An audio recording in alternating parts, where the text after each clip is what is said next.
Welcome to the Business Bravery podcast, inspiring stories from coaches and course creators to help you do the next brave thing in your business. Coming up on the Business Bravery podcast. That's what I love so much about branding is that you put yourself out there so authentically and in order to attract the right people to you instead of, I don't know, I think about, for example, just like if you didn't have a brand or you didn't have like a presence, maybe you didn't have a website, you didn't have any online presence, like how are you going to get clients? You probably have to go, knock on doors and cold call or whatever. I don't know, however people get clients like that.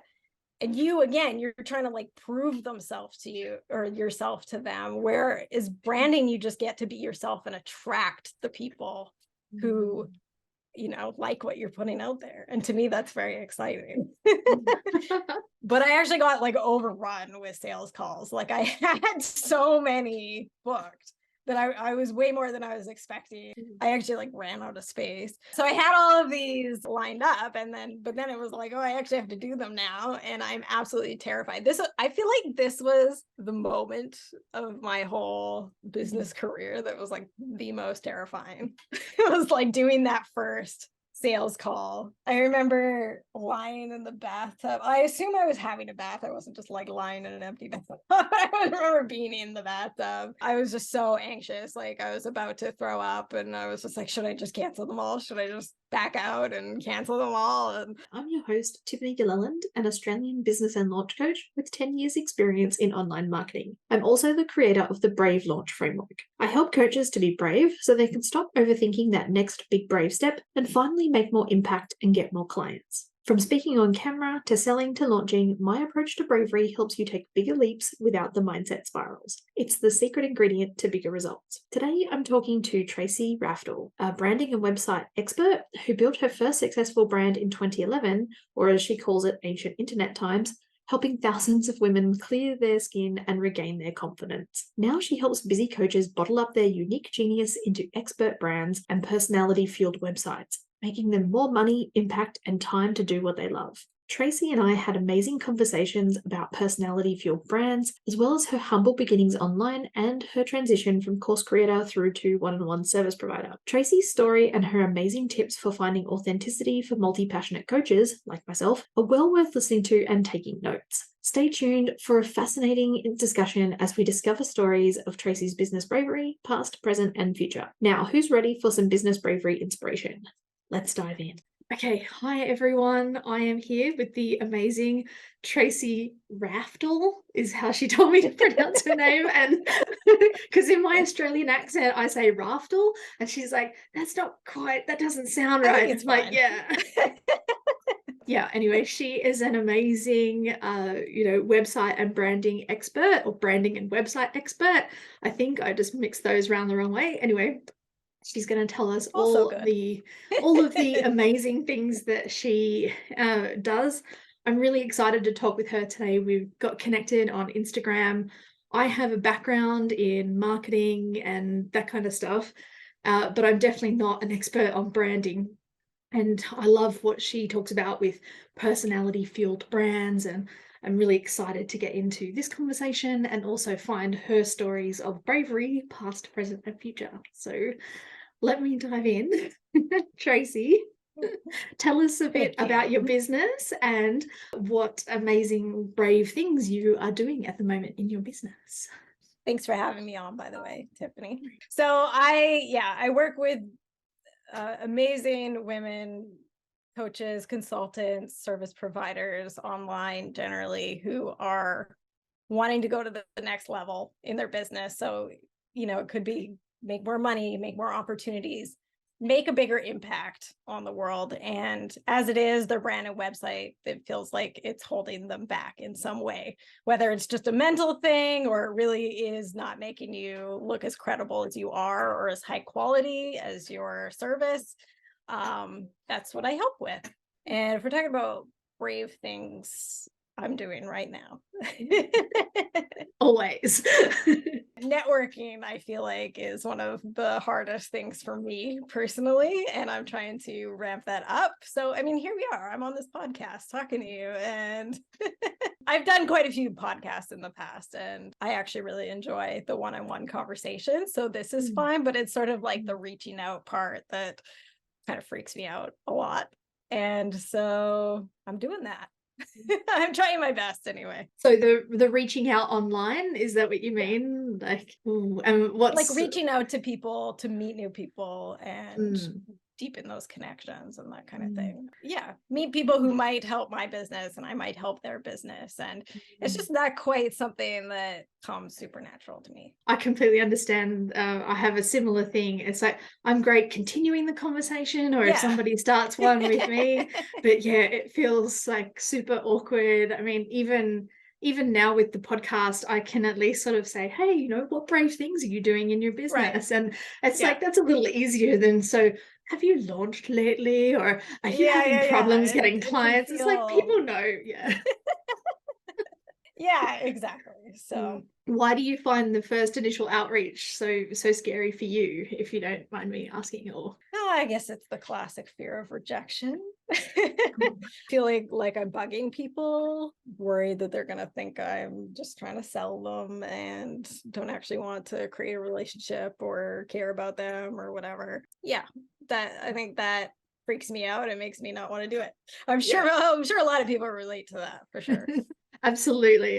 And not just you, me too, right here. Just, for sure. I think it is hard. Like, I mean, especially because like we work with other business owners and stuff too. And it's like, we're all in business. We kind of all know that we've all got something to sell. Yeah, exactly. So I had to really reframe in my mind that actually networking doesn't have to be like that. You know, that you can make authentic connections with people. And it works better when you're not necessarily trying to make connections with your exact ideal client.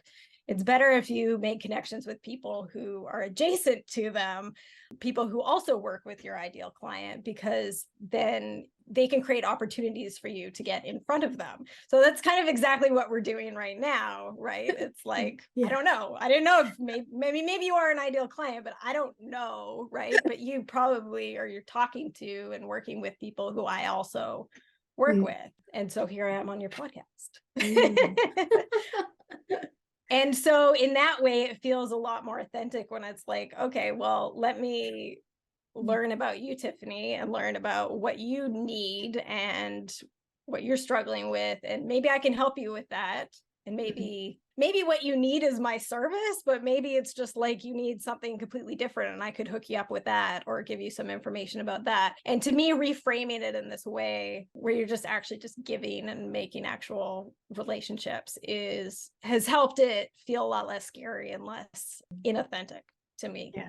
It's really interesting. I was watching this video just recently where the guy was talking about, he sort of framed it as like, you know, if you were in a grocery store or supermarket, we call them over here, and you just walked up to someone and started asking them questions and were like, so you're looking at lettuces and things like that, they'd be looking at you really freaked out and being like, okay, you're asking me questions, but all the time they're thinking, what do you want? Whereas if you walk up and sort of say, oh, hey, you know, I'm new to the town, and like you frame it and give them a reason why you're asking questions. So I've actually started working that into me creating conversations online, and just sort of said, hey, you know, I run a podcast, I'm always looking to connect around stories of bravery, and then it gives people oh, this is why you're asking that question and that kind of thing. So that's really helped me.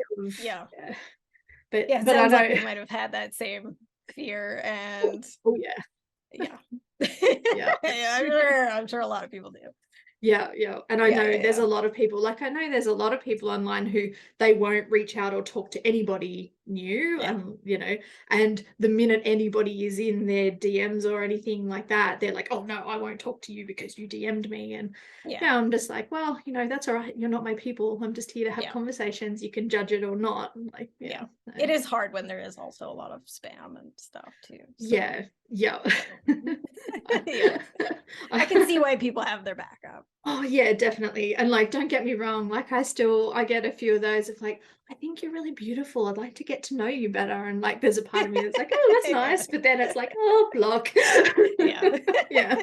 Yeah, I mostly Yeah. ignore Yeah. most of them, but Yeah. if someone does seem genuine, then So is it just the networking, or are there any other brave things that you're working on in your business or projects I you have think going right on? now that is the thing that feels the most difficult Mm. for me that I'm working on. Yeah. Yeah, yeah. I But mean, you're doing yeah, well. I mean, we're going to be Like, talking about brave stuff I've done in the past, but that's present. Yeah. okay. So yeah, before we dive into the past then, do you want to tell us a little bit about personality fueled brands and things like that? I'm very excited to talk about that with you. For completely selfish reasons on this one, but I'd love to hear your perspective on this. And I guess for anybody listening, I need to do the cliched, a brand is not a logo, people. Right. Yeah. Yeah. But I'm sure if you're listening to this, you probably already know that. And if you didn't, let's hear Tracy tell us about branding. And Okay. So do we want to hear like what a brand is if it's not a logo? Is that what we want to hear Look, off the at the get-go? moment, I probably have people who are in both camps who are, yeah. So Right. let's just get everyone up to speed, and then we're all working from the same definition from your perspective. Yeah. Okay. So your brand, okay. It's not your logo. It's not the colors. That is part of it. It's a very small part of it, right? So your brand is, I mean, the actual definition of it is what other people think about you. So it's actually not even something that you own. It's something that exists in the minds of other people. So it's their opinion about you. It's the vibe that you give off, which forms an opinion in other people's minds. So branding is the process of sort of crafting that so that they have or the right people will have a positive impression of you and be excited to work with you. Now, all of that sounds kind of inauthentic, like you're just making stuff up or, crafting yourself into something you're not. So what personality-based branding is, it's crafting the brand based on authentic parts of yourself. So when I say that, it's like everybody has their authentic personality traits, their beliefs, their values, their just preferences, skills, just like everything that makes up who a person is. And in your brand, you can bring in all of that stuff, or you can bring in a small part of that stuff. And actually, when I say you can bring in all of that stuff, that's something that people do that I don't recommend. Right? I think this is an issue for a lot of people where they feel like, even if you know what personality-based branding is, that it's like, because you do hear this a lot online where it's like, oh, just be yourself. You've probably heard that a lot. It's like, be yourself in your business. And sometimes that's really hard to do because we're so close to ourselves. We know every little nuance about who we are. Sometimes we're not actually even aware of that, but we spend all our time with ourselves, right? And so that you like dogs and you like tacos and you're you're funny and that you like to watch, I don't know, whatever your favorite Netflix show is before bed. And that anyway, you just know, like, there's so many facets. We're very, very multifaceted people, like we all are. So the problem is people think, oh, I should bring all of that into my brand, or they don't know what they should bring into it. And so branding is sort of like picking and choosing the parts of yourself that are still authentic, but that are going to basically create a recipe that is your own, completely your own. The thing that makes you more special, or not more special, I don't want to say more special, but it makes you your unique self, your special snowflake factor, as I call it, your special brand sauce. It's a thing that makes you stand out online compared to everybody else who's doing the same thing as you are, because I'm sure have you ever felt like that, Tiffany, where it's just like, I'm competing with so many people and I don't understand at all, like, why people would choose to work with me over the millions of other business coaches out there. Like, have you ever felt like that? Yeah, look, for me, it's definitely, it's been a couple of things, because Like, for starters, I have that marketing background. I did marketing at university, not that that Yeah. helped me with my online business at all, because they train Right. you to go into corporate. But Right. for me, like, the other side of, for me, was just that I grew up just being such a people pleaser that I didn't have a Right. sense of who I was and what on earth Right. made me special. The way I connect with people, and it just, as I'm talking it out now, you could Yeah. probably tell with this podcast, it's like I ask people questions, I get to listen and respond to other people. That's so it's, I find it a lot harder, like, you'd hear that advice of just pick one thing and dial it up. And it's like, Right. I'm multi-potential. I have 20 things. Which one could it be? Right. And can I Okay, yeah. commit? I'm also a commitment phobe. How do I commit to Right. that one thing? Because if I'm going to Yeah. tell you that I love languages and just be Yeah. that person, Yeah. I'm going to be bored in 3 months. So yeah, that's some of the struggles Mhm. that I have had, and definitely all the other people around. It's just like, oh yeah, why would they pick me even though I've got 10 years of Yeah. experience? Or yeah, just I've struggled with all those things despite that marketing background. So yeah. Yeah. Yeah, that's really common to feel like just a number in this sort of sea. And everybody is very unique. Everybody is really special. But of course, all of our unique traits just seem so normal to us, right? That why would anyone else think that they're that special? And so what branding is just kind of figuring out what are those things that make you special. And I know a lot of people don't like this part of it, is choosing choosing those things that you want to bring into your brand. So I do say, just because you like tacos more than a normal person likes tacos doesn't mean that you have to bring tacos into your brand, although you could. So it's kind of like what people expect from you. And what's really important is your values, because your values are the thing that people really connect with.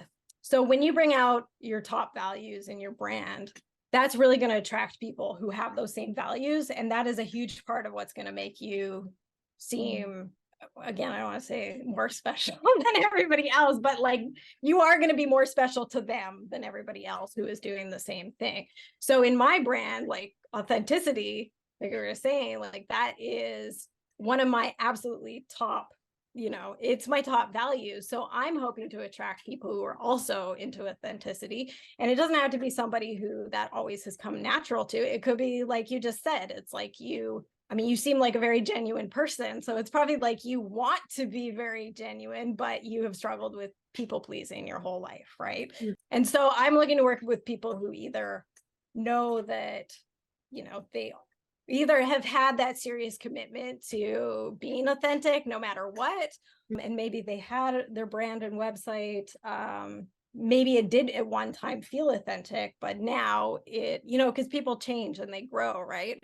And so now it's not feeling so authentic. They want to get it back on track. Or people like you who maybe have felt their whole life like they're trying to people please, and now they're ready to be like, I'm tired of that. Like I'm ready to step into my authentic self in my business. Did all of that make sense? Or Yeah, like absolutely. Yeah, it made sense to me. And definitely for me, I'm kind of in both of those camps too, just Yeah. because like I'm like not only working out who I am, but like how to put that out in the world, but also like since I've done the Business Bravery podcast, my website doesn't really particularly reflect that sort of shift and how I'm moving into that part. So yeah, just completely understand both of those. So, yeah. Awesome. So what was it about like personality filled brands like that sort of inspired you to follow that passion? Or like how did that start, and what brave steps did you take to kind of lean into that side of things? Or was it just this is always where I need to go, and it was clear to you? Or okay, let's go back to I'm the shifting beginning on you. Sorry. No, I feel like I have a whole story I need to tell to get No here. worries. So, okay, so this wasn't my first business. My first business, I was an online course creator, and I helped women clear up their skin from acne using natural treatments like diet changes and that kind of thing. So how I got into that, okay, so in my early 20s, I had basically hated every job that I had ever had.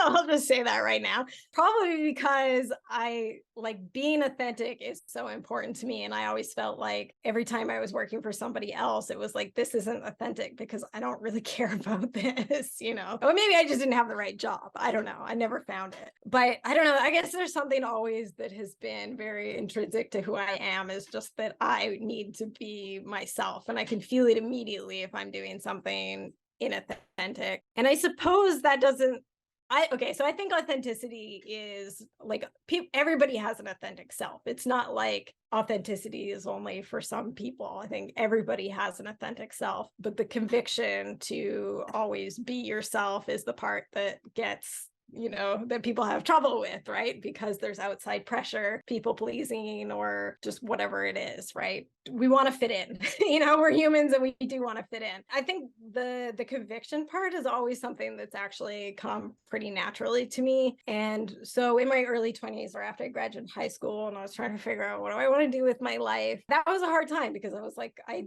don't want to do something inauthentic that doesn't feel right to me, but I have no idea what that is. And then I'd always kind of had trouble with my skin, but it wasn't so bad, but it was getting worse. And then when I was 23, I just, all of a sudden, it was like my entire face was just absolutely covered in severe acne. It felt like it happened really suddenly, and it was absolutely crushing. Like it was horrible on the self-esteem. It was just terrible. So what happened then was that I got online and I tried to figure out, how do I get rid of this? And there were people who were blogging and selling ebooks and courses and things about how to clear your skin. So of course I bought them and I put them into action, and it worked. One day I was just like, I don't know, I just got the idea of like, hey, like maybe I could do that. Like I've always kind of been, I don't know, I like writing and using the computer, and I like helping people and sharing information and that kind of thing. And I was passionate about this, and I was just like, I saw these people doing it. And one person in particular was in the space, was pretty similar to me. Like I was a total hippie back then.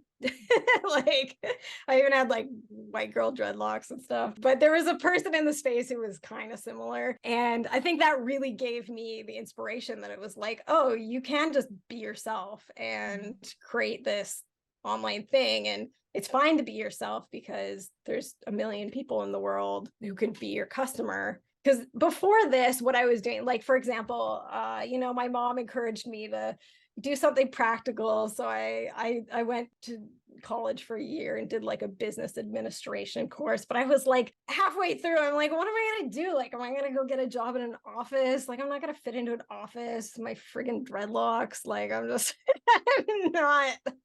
And so online business, I saw that it gave me an opportunity to be able to do something that mattered to me, and I got to be 100% myself. So I think it's the thing about, like, I never want to have to change myself to fit into someone else's group or system. It's more about you going out and finding your own people that you're going to jive with without having to change yourself. That's what I love so much about branding, is that you put yourself out there so authentically, and in order to attract the right people to you, instead of, I don't know, I think about for example, just like if you didn't have a brand, or you didn't have like a presence, maybe you didn't have a website, you didn't have any online presence, like how are you going to get clients? You probably have to go, knock on doors and cold call or whatever. I don't know, however people get clients like that.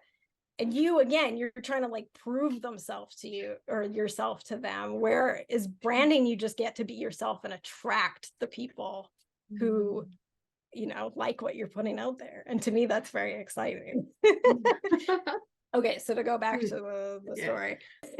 So anyway, I decided to start that, and so I bought a course about how to do online business, and I put it into practice, and I stuck with it. And I had this odd confidence that like it was going to work out, and it did. Like it eventually grew, and yeah, it became really, really successful.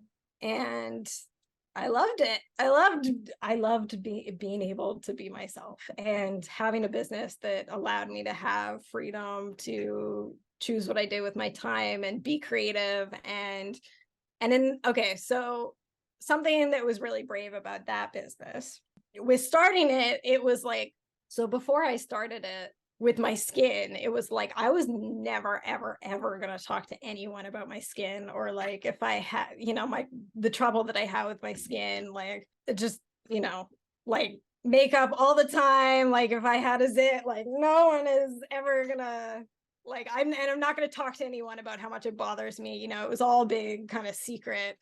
And so then when I started this online business, it was like all of a sudden I have to talk about this online, and I'm putting up pictures of myself like covered in acne. So like total 360 or 180, I suppose. I guess it's a 180.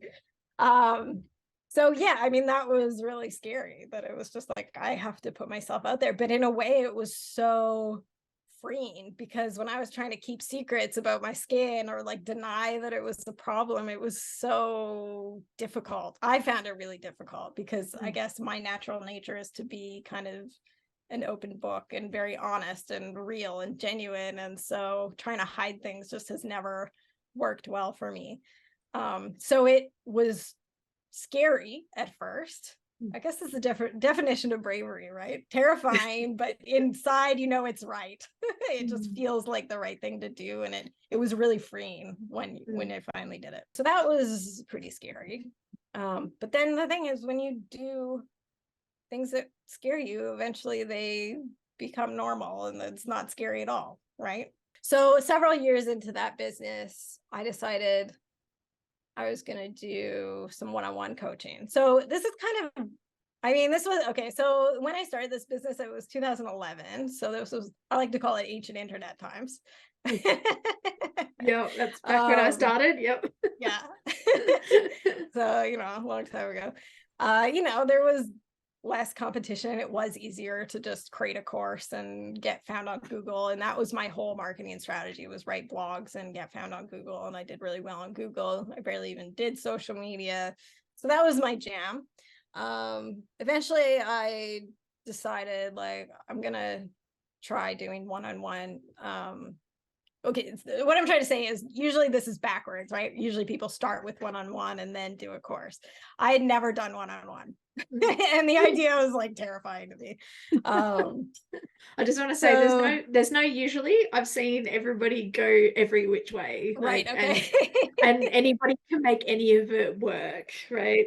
There's definitely no usual, no perfect right way. At least from my perspective, in 10 years, I don't know about you, but yeah, for every person who's like, the only way you can do it is to do one-on-one and then do your group program and then do a course, and then there's somebody out there who's like, oh yeah, I've got a membership, but I've never done one-on-one. Like, it's just yeah. Okay, so I decided I'm going to try this one-on-one thing. And so I put together a webinar. So my first webinar, I was too terrified to do it live, so it wasn't even a live webinar. But I launched this webinar, and then, invited people to book sales calls or, discovery calls with me. And this was to a very warm audience, by the way. So it wasn't like this wasn't like a cold audience. It was people who had already probably bought my ebook or my course or whatever. But I actually got like overrun with sales calls. Like, I had so many booked that I was way more than I was expecting. And well, I didn't really know what to expect, but I was overrun with them. I actually like ran out of space. How big was your audience, or something that you were putting that out to out of curiosity, or like the warm audience part of it? I had a pretty big email list of, I don't know, like 20,000 active people. Like, and I don't know how many email list. I don't know. It was big. Just a few, 20,000. Oh my god. I don't remember. Yeah, I don't know how many. Like, I think it was actually just launched to people who had already purchased my program. Oh, nice. Yeah. Which I don't know, might have been. I don't remember. Yeah. But I had a fairly big audience, and they were warm. Okay, yeah. So I had all of these lined up, but then it was like, oh, I actually have to do them now, and I'm absolutely terrified. I feel like this was the moment of my whole business career that was like the most terrifying. It was like doing that first sales call. I remember lying in the bathtub. I assume I was having a bath. I wasn't just like lying in an empty bathtub. I remember being in the bathtub and just going like, I was just so anxious. Like I was about to throw up and I was just like, should I just cancel them all? Should I just back out and cancel them all? But I understand because I had done all the coach training. I understand that it's just your brain trying to freak you out, and that if you do it, that it's going to become normal and everything's gonna be okay. So I forged ahead and I did it. And after the first few, it became a lot easier. And by the end of them, it was fine. I mean, I still am like, I still get a little bit nervous before sales calls, to be honest. Like, Yeah. it's never like it's ever gone away, but just compared now to lying in The the tub bathtub. about On a scale of 0 to bathtub. yeah, it's like a 2. So it's a big thing. And what I do now, I mean, okay, so when I decided to move into doing branding and web design, which I guess I'll get to why I decided to do that. But it's like in this case, you're working really closely one-on-one with people. And you need to talk to them. You don't want to just sell that without talking to them. And like, I don't know, if I had never done that, had that moment in the bathtub and pushed through it, maybe I would have been like, oh, I can't do this business because I'll have to do discovery calls or whatever, and I can't do that. So that was a big thing. Did you find that those calls in that group, those people were like, it was easier to talk to them because they already knew you, some of them had already bought from you before, like were those, or was it still it was just hard, really, yeah, or was it it was hard still to just know really, because I wasn't talking to cold people at that point, so I'm not really sure. But I mean, now I have some reference of I can tell when if somebody books a sales call or a discovery call and they haven't read through my website or my Instagram or whatever, they don't know anything about my brand. I can tell, because they're not already sold on you. I think that's one of the biggest magics of branding is that it sells for you, so that when they get on the discovery call with you, they're pretty much already sold. Not all the time, but like 80% of the time or something. So you're not wasting your time talking to people who don't see you as an expert or aren't already like excited to work with you. So brand, I can tell the difference. It makes a huge difference. Yeah.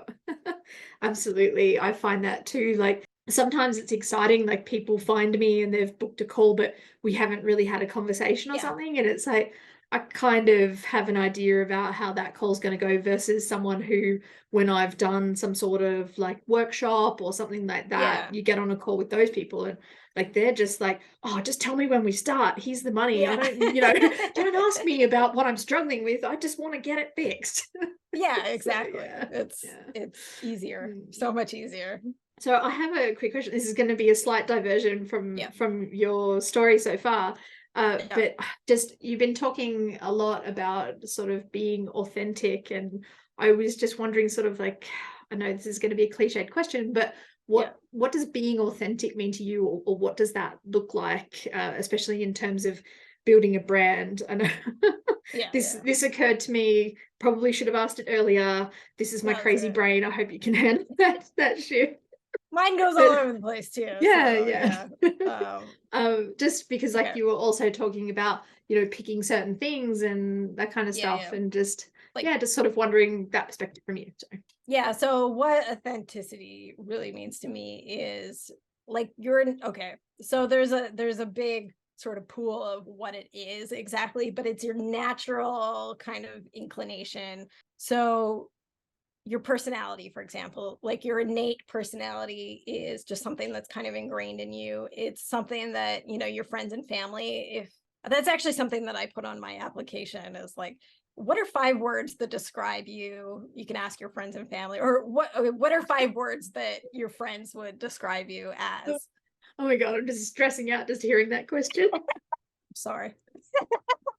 Oh no, like in kind of a good way. Like for me, like this is some of my edge, for me at least. Okay. I know normal people, they maybe have more sense of this kind of stuff, but for me, like, I'm not like, I Call in your interact with other husband. people. Oh my Get God. him to tell us. God. Well, actually, it's funny. I just did this story with him the other day because he was talking about like, oh, I don't know what you do. He's like, I don't know Right. what a launch coach is. Don't you just throw people and you just sit in your room and talk to a microphone and tell me to keep out? And it's like, hang on. So like if my husband designed my brand, he'd be like, Right. oh, you know, you're crazy. You're all over the place. Like he sees a different side of me than other people. So yeah, this is where, yeah, Right. authenticity. Okay, Sorry, well, what are some authenticity. positive traits? Mm.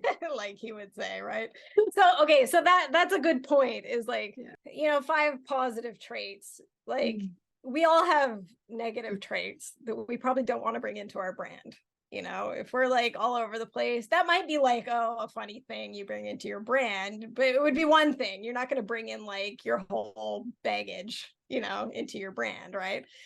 So it's just picking and choosing to put your best foot forward.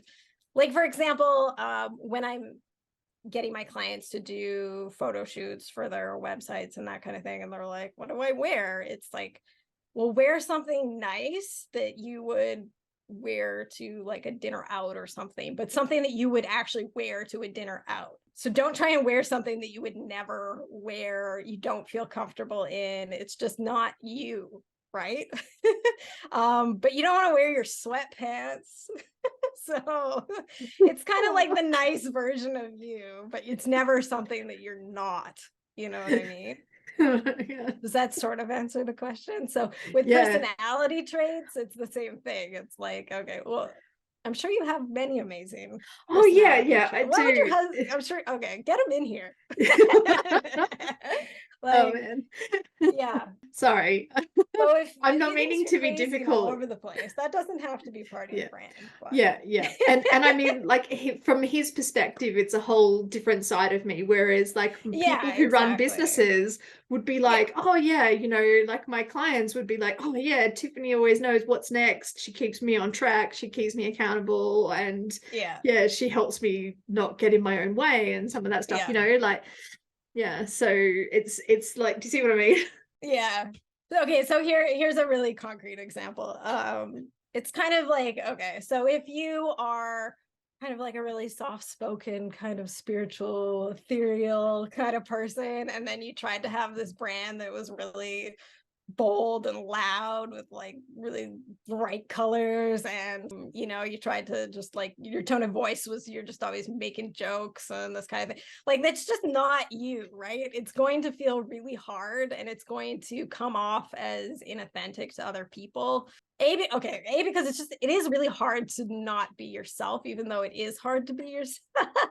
I know it's a bit of a contradiction, but it's like, that's the reason when people aren't themselves, or when they're not being authentic and they're people pleasing, that's the reason that's so hard on us, because it's exhausting, right? There's this something that's really deep inside of us that is trying to push us towards being authentic and going down the path that's right for us. And when we're like butting up against it and trying to deny that, it's hard. And so with that example, it's like, if you never make jokes and then your brand is like, you have to show up and make jokes all the time, it's like, that's going to be really hard, and it's not going to be, we want business to feel as easy and natural as possible. Obviously in business, there's lots of things that you have to do that you might not want to do, but I think authentically is finding the way to do those things that is the most authentic to you. Sorry, okay, to go back, I've gone off on a tangent now I can't remember where we were. It was a good tangent. But I had enough. Okay. So the ethereal spiritual person. Oh yeah. So it's just, people can tell when you're being phony. Like when people are being inauthentic, or they're just not being genuine, people can smell that, it's like there's something off-putting about that. Yeah, I don't know. There's some stat of like, I don't know. Okay, I'm not even going to get into that stat because I can't remember what it is. I don't want to throw something out there, but it was just like, out of a bunch of personality traits that are unpleasant, like most people voted that, phoniness was not the thing that bothered them the most. And so that means it's not good for business when you have a brand that doesn't feel authentic. Another example would be if you like, me, for example, I'm super like not luxy. Like, I don't know, like imagine if I just decided to have a brand where I'm like on a yacht with some champagne or something. Like, it's just not this is not me. I'm not gonna, that's gonna be weird. So yeah, so it's that kind of, that's a pretty concrete example of trying to have an authentic brand. So the trouble comes in when you're like, okay, I want to have an authentic brand, but again, I don't know exactly what makes me special or who I am or what those what my values are or what those 5 adjectives would be, and narrowing them down. Sorry, that's me. Yeah. Like, not quite self-aware. So with a brand, we want it to be memorable. You want to be known for something, because when you're known for something, that's when people remember you. You're top of mind. They just get to know you a lot better. And so when they need your service, you're going to pop up, right? So that does kind of mean like you do need to narrow it a little bit. And that is the part that is really hard for people. And an ideal brand is actually one where you kind of find the one core concept that sort of ties everything that you do together. So I love the fact that you're doing this business bravery. So having the whole brand, I mean, I don't know if the rest of your brand is also around bravery, but having it centered around that, I mean, that would be a really great example of narrowing in on something that really resonates with people. You know, you're going to be attracting people who also value bravery, which I do. So here I am. But yeah, I'm going to remember you for bravery. And it's, so it's having one thing it also doesn't have to actually be that limiting. So this is the part where multi-creatives and multi-passionate people get really hung up, because they're like, I'm going to get bored. I'm so like this. I get bored so easily. Okay, so for example, with my first business, with the acne business, it was like taking a niche. So I could have just gone really general and been like, I can help you with your health, you know, but people aren't searching for that. You know, they're searching for help with a very specific thing. They're looking, how do I cure my acne? How do I make my acne go away? So it was really beneficial to me to niche into that. And I also niched into women, because most of my audience was women anyway, and natural acne treatment, because that's how I got, you know, that was, you know, as opposed to like conventional acne treatment and that kind of thing. So this was the sort of sphere. And then of course my values came into that, where it's like through my content and what I talked about, it was like, I care about, I don't know, natural stuff. Just to be really broad. Yeah, get specific and then broad. My brain does that too. So it might be like, because I could imagine like a health coach would be like, I don't want to just talk about it. I can help everybody with their health, you know, it doesn't matter, because my method works. And the thing is, like, my methods, which were like, you know, improve your diet and exercise, and so I'm gonna plug in my computer here. Exercise and, you know, just be healthy all around, get better sleep, that sort of thing. Like, all of that is going to improve anybody's health, but nobody would be paying attention to that if I didn't focus in on the exact problem that they're trying to solve. So did that mean I got bored? Not really, because I could talk about all these different things. Like I could go into nutrition, and I could go into diet, or like sleep or whatever. I could go deeply into these things, or I could talk about stuff from my own life, but I would always just relate it back. So in your case, it's like you can talk about anything you want as long as you kind of like relate it back to bravery. You know what I mean? So yeah. Does that make sense? Oh yeah, definitely. And like not meaning to make this all about me, but yeah, it's just I have enjoyed the bravery thing, just because like it has been a whole focus of my life. I just never really thought too much about it. Like, is what I find fascinating, like people like you who I talk to and everything. And like you said earlier, it's like, oh, you know, at first, like that, you know, the bathtub, I was really scared and everything. But now it's like I get on a sales call and it's just like, we still need bravery in some form, and there'll probably be a new bathtub adventure in your future as you... Oh, this sounds dodgy. But it's just like, it doesn't matter where you're at in business, you're always going to need bravery. But it's not like a case of, okay, I've done bravery now, I've mastered that, now let's do something Yeah. else.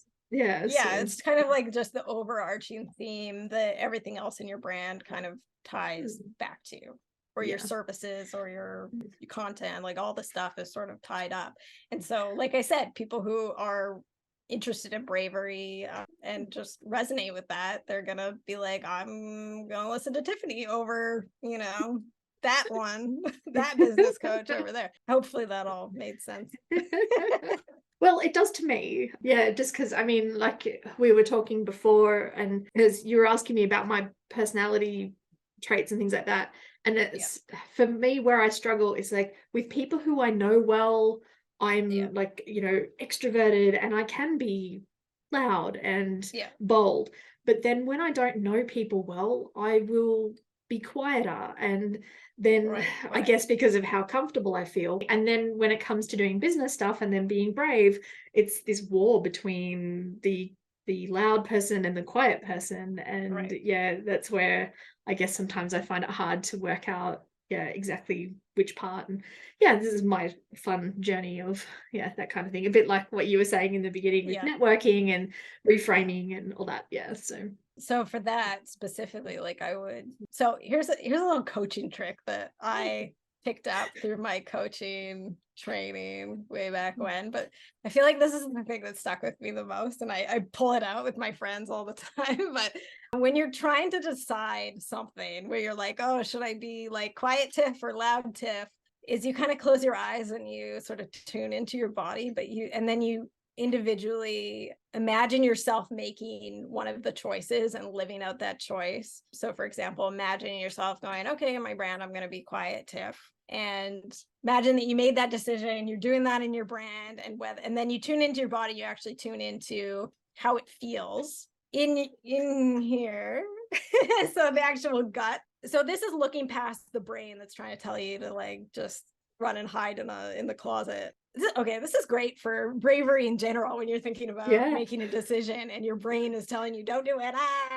Is to bypass that and figure out, what's my gut actually saying. So when you tune into your gut, if it's the right path for you, if it's the authentic path, it's going to feel, the decision's going to feel lighter and more expansive. And then, so then you do that, and then you do the other decision, and imagine that you made that decision and you're living it out. And if it's not the right one for you, it's going to feel like kind of heavy, contractive, like dark.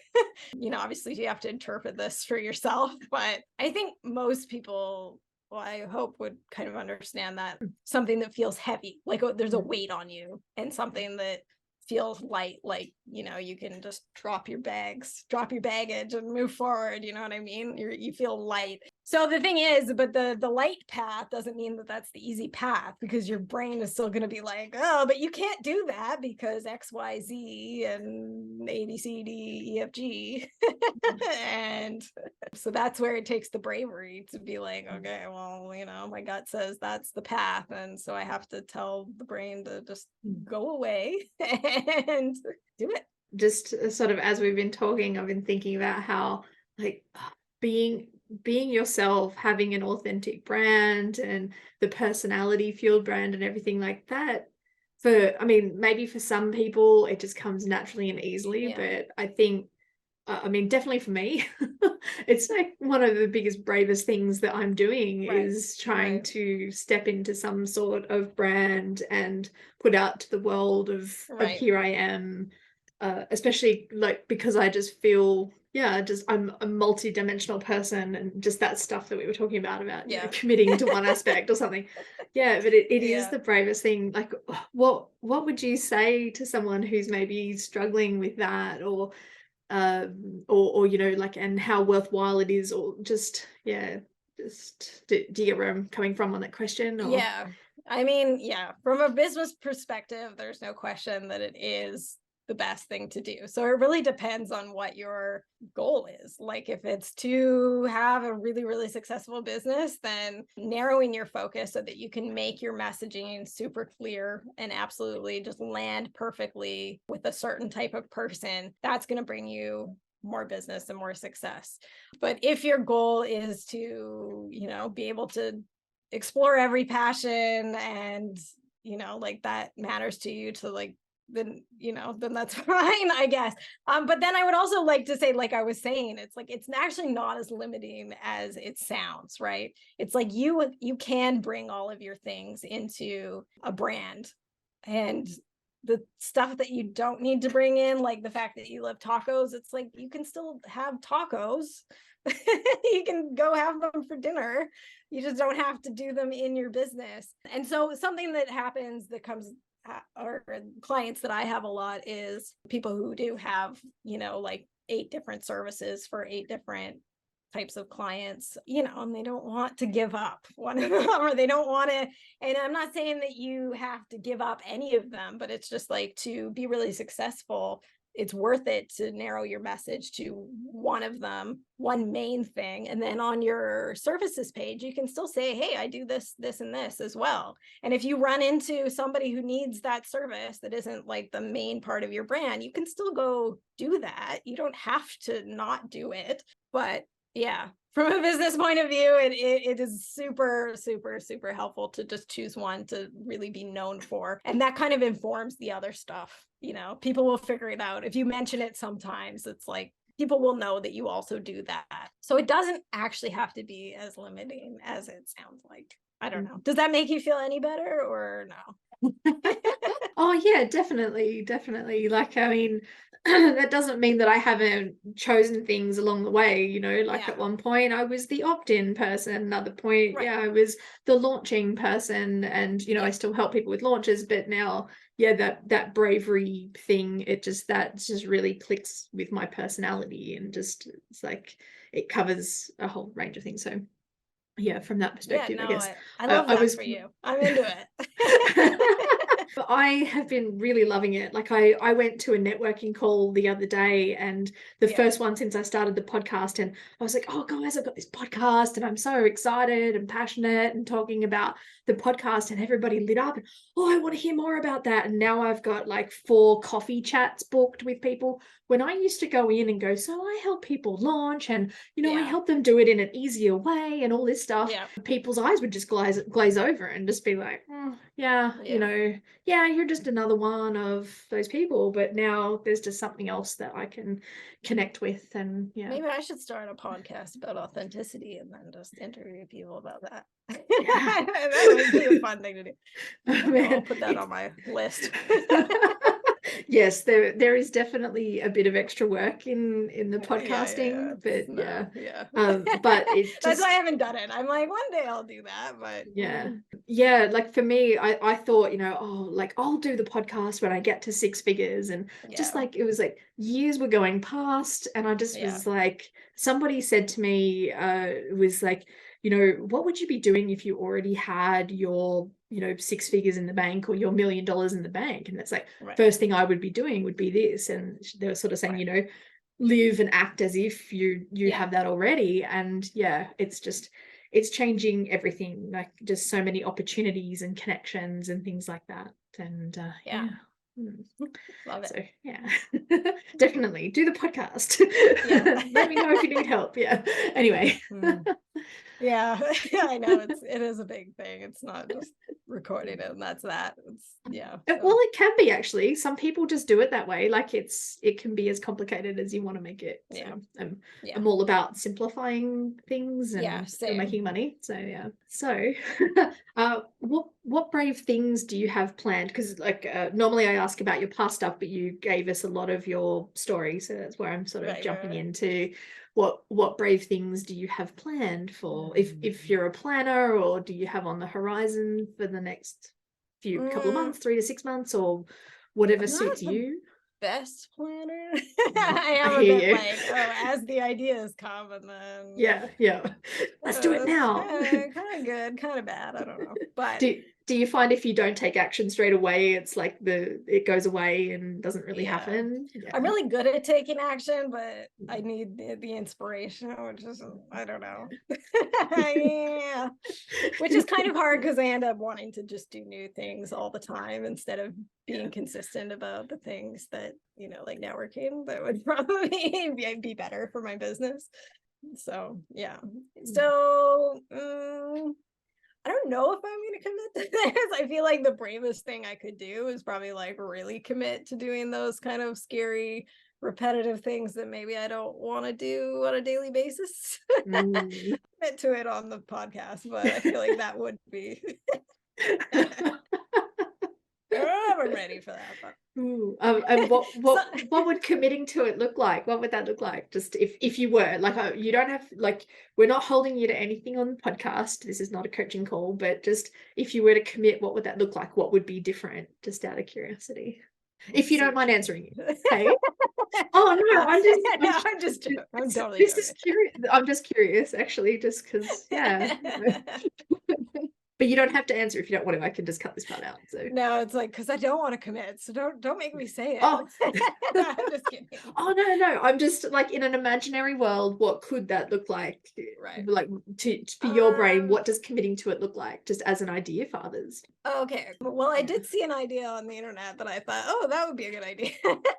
Would be like in the morning for like 1 hour. It was, I think they called it scary hour or something, where it's like you just do all the tasks that you kind of like been putting off because you really don't want to do them. And, you know, they're either scary or just like you just don't want to do them, which I have a lot of that kind of thing. So yeah, there could be that. And just committing to it, just getting down and doing it for an hour and then you're done. Yeah. So doing an hour of like, I don't know if this helps, but for me, like, I stopped using the word networking and just use the word Right. Connecting. Like, I just think about it. It's like, oh, who do I get to meet today? And right. that would probably be, is that reframe. Well, it helped me a little bit, because then it keeps the focus on other people and rather than me and what they think of me, which honestly they're not thinking about me half as much as I think they are. Like, they're thinking about whether or not to have tacos for dinner, right? Like, you know. Will the kids eat the tacos? I don't know. So that old question. No, that is a great reframe, because I did have to do a lot of reframing around connection calls and that kind of thing, or you know what they call networking, but you know, keeping in touch with people. It's just it's not that I can't do it or that I'm like terrified to do it, but it's just that it feels a lot more natural to me to just get stuck in my projects that I'm doing.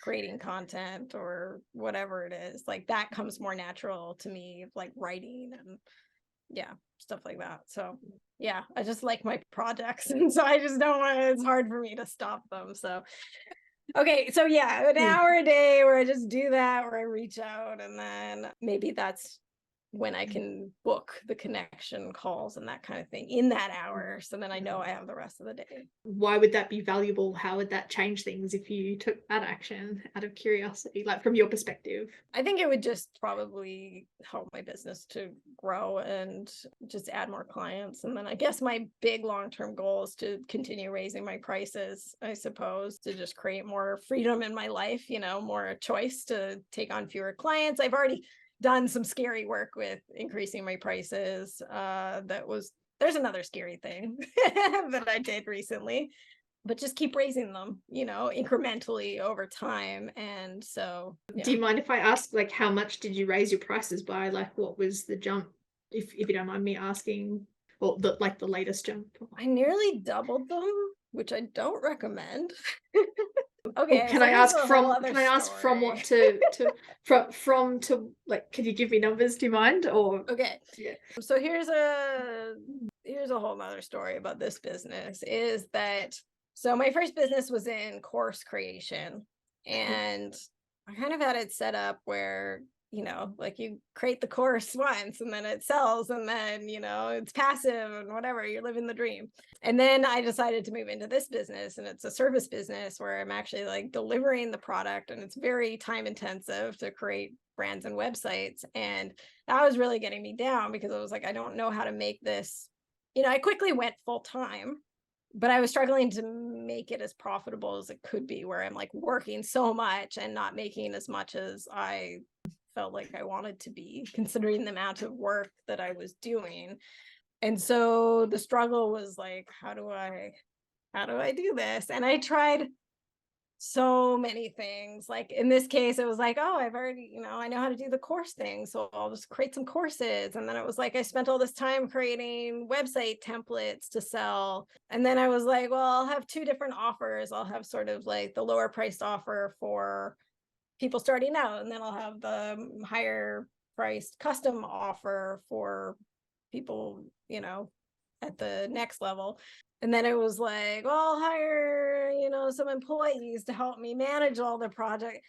Anyway, all of it, none of it worked out very well at all. And I was actually getting to the point where I was like, I don't know what to do. Like, I'm like running this into the ground because it just isn't working the way I wanted to. It was like we had clients, but the problem was just like how to make it more profitable. So I mean, I'm sure this is a problem for a lot of people. It's like, 100%. That's why I'm asking. Yeah. The age-old question. And I was really like, I need to figure this out. Like, I don't want to have a business. That's also something that's really important to me, is just having spaciousness in my life. I don't want to be stressed. I don't want to be rushed. And so eventually it just came clear that it was like, the answer is I need to raise my prices so that I can give each client more value, essentially, because I'm not like stressed about time. I can give them all the love and attention that they deserve without me like kind of freaking out. And it means that I can have the income that I want and whatever. It's the thing that came clear that was like the thing that I needed to do. And so, so my prices were at like 5,000 for a brand new website, and then I nearly doubled them. Not quite. It was kind of like I went to 8,000 and then quickly to like 10,000 for an average thing. And I mean, of course, that's terrifying because you're like, what if no one pays, right? And so this was the biggest thing that I had to reframe, that it was like, you're not actually, because I think a lot of people have money stories. I have money stories where it's like, you feel like, oh, if I charge more, then I'm just like robbing them and just putting it in my own pocket. It's like, you feel bad about it instead of seeing how it actually benefits them, when, like I said, it's like, I can give them the time and attention to detail that they deserve, because I want to do that really high level work. Like, that's naturally who I am. I'm very detail oriented. I want to get them the best result that they can possibly get. And that requires a lot of time and effort. And you really need to be able to charge what you need to live. And at the end of the day, it's like, that's not going to be in everybody's price point. And so that's the point of also defining, well, who is your ideal customer? And your ideal customer is someone who can pay what you need to charge. But it was still very scary to do that. The exciting thing was, like, when you do that, you also realize that people who pay more value what you do more as well, and are easier to work with. Yeah. And I mean, like, for the right person, that $10,000 investment, they have this whole new brand. I'll bet you they can turn around and make $30,000 off that in the next couple of months or something, right? Because they already have the audience and a lot of those factors in place, right? And then it just keeps on growing over the year, right? Like, so wouldn't it be like, it's a really, really important investment that grows over time. And something I like to say is, like, Oprah's probably not sitting in her basement canvassing her logo, right? It's like, when you get to a certain level and you want to open up more opportunities, or a lot of people, it's just like they want to go after these bigger opportunities, but they just don't feel confident that their brand is making them look as high quality as they actually are, right? So the thing is that people just sit on their potential for years and years and years, and like, they're not showing people their website. They're not getting out there as much as they could be. They're not releasing offers or services or higher price services or whatever. They're not increasing their prices because they're like, oh, I got to get this brand website thing sorted, but they might feel a little bit fuzzy on the details of it, or it's just overwhelming. And anyway, I do what I do is like designed to get you really clear on all of that stuff, what should be in your brand, who is the authentic you, and how to bring that all together. And then something that I've done recently, which my clients all love, is delivering it in an intensive. So the client doesn't actually have to do a whole lot aside from they do 2 VIP days with me and show up and just like review everything and do revisions. And then we launch quickly. So you don't have an excuse if it's like, I don't have time and mental space for this. It's like, I take care of it. I make it as easy as possible. That also makes it easier for me too, because I can condense the work and actually give more value, because nobody wants to wait 8 months to get their new brand and website. Like, that's sitting on potential that you could be making more money, right? So that's another reason that I add value there, and I can charge for it. So what's the turnaround time then between, like, I'm guessing the first VIP day is working out all the it's not the initial like brainstorming, you and call then me tomorrow. So the first thing we do is a brand sauce session where we sit down and I interview you for 2 hours so I can read between the lines and figure out, okay, this is your special sauce. This is the thing that we want to build this brand around that makes you special, that everything comes from. We look at your ideal client and we create a plan for the website. It's like a whole plan. So that's a standalone thing, and you can either take it to someone else or do it yourself, or you can have me take care of it. So if you want to move ahead, so I write you a whole report. So that'll take a week or so after we have the interview. Then it depends, because it's like, if you need brand photos, that's usually the thing that will sort of play out the timeline. But it's like, if you had brand photos and you're willing to, I do the copy as well, because that just streamlines it. So it depends. It could be as soon as like 2 weeks if I had availability from when you get the brand sauce report back, or it really depends. But I usually give myself like a week or 2 to work on it. So I dedicate the block to you so that I'm not working on other people's things. And then when we do the VIP day, it's just so much easier. Otherwise it's just back and forth and back and forth and back and forth, and then it takes months and months and months. So it's a great system. Like, my clients love it and I love it, and it just works out really well. Absolutely. Like, I've worked on website projects and stuff for different businesses and things like that, with a team of experts and things, and it can play out for months, and especially some of like Australian government clients and stuff like that, and even more months, because everybody needs to weigh in, and management by like design by committee, just anyway. I don't do that for that reason. Yes, so exactly. I generally work with coaches and where it's like one or 2 decision makers, because that But even then, like, my process that I used to do, where it was like, it'd send the website and then they would review it and then they'd send something back, and then it just, the back and forth will just go on, and it just feels like by the time it's actually launched, it's been months since you saw the initial thing. So you're not as excited as it is like when you first see it and you're like ready to put it out there into the world. It just kind of like, so anyway, that's part of my special sauce.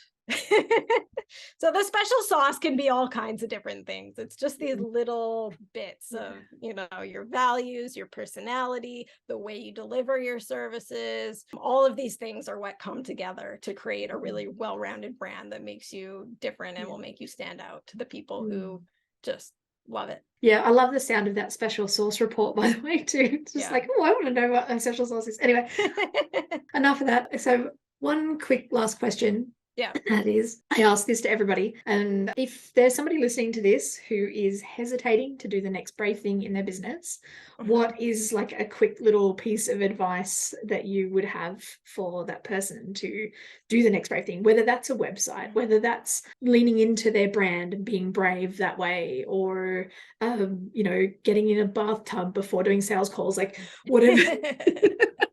What would be your perspective? My best advice is just tell your brain to shut up, because that's really, I feel like that's the part. I mean, you're not telling, you can say it however you want. You can be like, shh,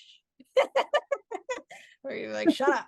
It's up to you. It's your personality, But really, I mean, that's what it is. It's like, look at your goals, keep your eye on your goal, and work backwards of what do you need to get there. And if this scary step is something that you need to do or would be really good to do, you know, listen to those thoughts in your head and say, and recognize where they're telling you to, you know, trying to get you off track. And also use that trick that I was talking about listening to your gut and actually tuning in to get past the brain and see what does your gut actually say about the path for you that is light and expansive. And that's what I consider the true path for you, the one that's probably terrifying, but is right. You know what I mean? 100%. That's some amazing advice. Thank you so much for your time today, Tracy. Thank you so much for having me on. Yeah, and for being so vulnerable and telling us some of your brave stories. I genuinely appreciate it. How can people who are listening get in touch with you? Like, where can they find you? There'll of course be links and things in the show notes, but just from your own words, for those of us who are too lazy to go click on something, how can they find you? Yeah, so, well, I know because my name is hard to spell. But yeah, I mean, my website, Tracy Raftl, TracyRaftl. There's no E on the end. You'll always want to add an E. So tracyraftl.com, or you can find me on Instagram. Again, you're gonna have to spell my name, I guess. I should just change my name, I suppose. Easier to find. I get it. My surname is Gilleland, and right. Yeah, I get it.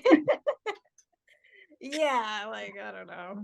Anyway, you can get I have a comparison guide there that pretty much weighs up 10 reasons why I will get you better results than 99% of the brand and web designers out there. That sounds really kind of mean. I'm sure there's some great ones out there too. But you're gonna learn about my special sauce. So if you're like, I don't know, I'm interested in this, you can go find out if yeah, I can get you where you want to go. So yeah, and then my Insta, it's the same, tracyraftl.com. I'm also on LinkedIn. Awesome. Thank you so much, Tracy. Thank you, Tiffany. Yeah, so happy to be on. Thanks for listening to the Business Bravery podcast. Has this episode inspired you to do something brave? Even if it's only send a difficult email, please share it with me on Instagram or other social media channels. Feel free to tag me at Tiffany G Studios. That's TIFFANY. G for golf, STUDIOS, no spaces, no underscores, etc. Or you can use the hashtag Business Bravery Podcast so that I can cheer you on, and together we can inspire other coaches and course creators to do brave things in their business and life. Now, I'm Tiffany, and I'll leave you with this one last thing. What's one brave thing you're going to do today? It doesn't have to be big. Even the smallest steps can create the most massive results. So again, feel free to share it with me either publicly or privately so that I can cheer you on. That's it from me. Until next time, bye for now.